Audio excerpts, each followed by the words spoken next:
قبلہ اول بیت المقدس کی شہادت، اور اس کے بعد دجال کا ظہور، حضرت امام مہدی کی آمد اور حضرت عیسیٰ علیہ السلام کا ظہور، اور مشرق سے فوجوں کا نمودار ہونا اور سیاہ جھنڈے والی فوج اور قرب قیامت کی نشانیاں۔ آئیے احادیث کی روشنی میں جانتے ہیں کہ ان کا آپس میں کیا تعلق ہے۔ اسلام میں مسجد اقصی کی شہادت یعنی اس کا قبضہ یا اس کی بے حرمتی کے بعد کے واقعات کے بارے میں مختلف اقوال موجود ہیں جو قیامت سے پہلے کے حالات کو بیان کرتے ہیں۔ یہاں کچھ عام اسلامی روایات اور احادیث موجود ہیں جو ان موضوعات سے متعلق ہیں۔ مسجد اقصی کی شہادت کے بعد ایک انتہائی عام دور شروع ہوگا جس میں دجال کا فتنہ، حضرت عیسیٰ علیہ السلام کا نزول اور آخرکار حق کی فتح ہوگی۔ اس تمام عمل کا مقصد دنیا میں فساد کا خاتمہ اور عدل و انصاف کا قیام ہوگا، اور جو قیامت سے پہلے ایک عام نشان ہوگا۔ آخری زمانے میں بیت المقدس کا اہم کردار۔ حضرت عوف بن مالک رضی اللہ تعالیٰ عنہ سے روایت ہے کہ نبی پاک صلی اللہ علیہ وآلہ وسلم نے فرمایا، تم 6 چیزوں کے ظاہر ہونے سے پہلے نیک اعمال کرنے میں جلدی کرو۔ ان میں سے ایک تھی بیت المقدس کی فتح یا خاص بات کا ظہور۔ مسند احمد 22,882۔ اس روایت کی بعض شروحات میں علماء نے لکھا ہے کہ بیت المقدس کے گرد آخری زمانے میں کئی عام واقعات نمودار ہوں گے، جیسے دجال کا ظہور، حضرت عیسیٰ علیہ السلام کا نزول، اور ایک عظیم جنگ، دجال اور بیت المقدس۔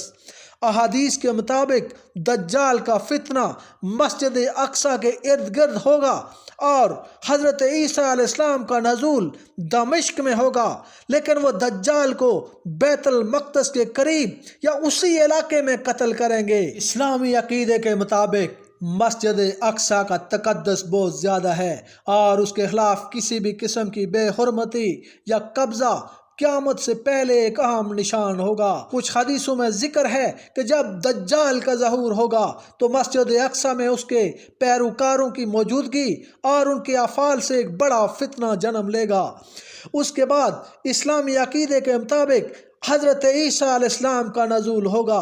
جب مسجد اقصی کی بے حرمتی ہوگی اور دجال کا ظہور ہوگا تو حضرت عیسیٰ علیہ السلام واپس آئیں گے اور ان کا نزول دمشق کے سفید مینار سے ہوگا اور وہ دجال کو قتل کر دیں گے۔ حضور صلی اللہ علیہ وآلہ وسلم نے فرمایا کہ حضرت عیسیٰ بن مریم دمشق میں سفید مینار پر نزول فرمائیں گے اور وہ دجال کو قتل کر دیں گے۔ یہ صحیح مسلم کی حدیث ہے۔ اسلامی روایات میں یہ بھی ذکر موجود ہے کہ حضرت عیسیٰ علیہ السلام کے ساتھ مسلمانوں کی قیادت میں ایک آخری جنگ ہوگی جس میں دجال اور اس کے پیروکاروں کو شکست دی جائے گی۔ اس کے بعد مسجد اقصی آزاد ہوگی اور اس کا تقدس دوبارہ بحال ہوگا۔ یہ اسلامی عقیدے کے مطابق ایک نشانی ہوگی کہ دنیا میں ظلم و فساد کا خاتمہ ہوا اور عدل و انصاف قائم ہوا۔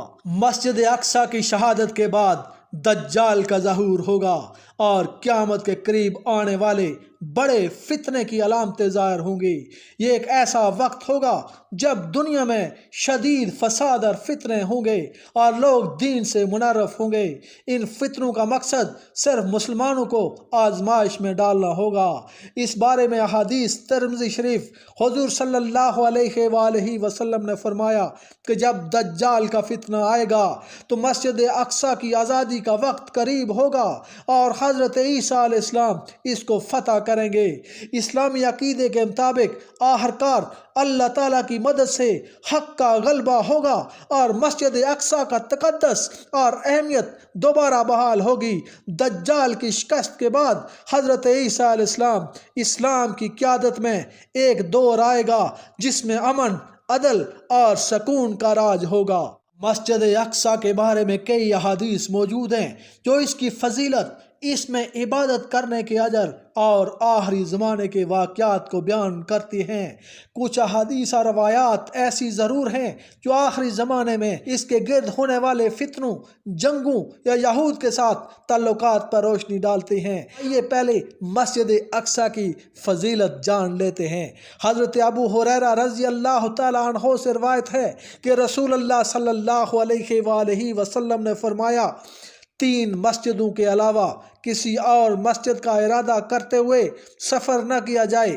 نمبر 1، مسجد الحرام یعنی میری مسجد، مسجد نبوی اور مسجد اقصی۔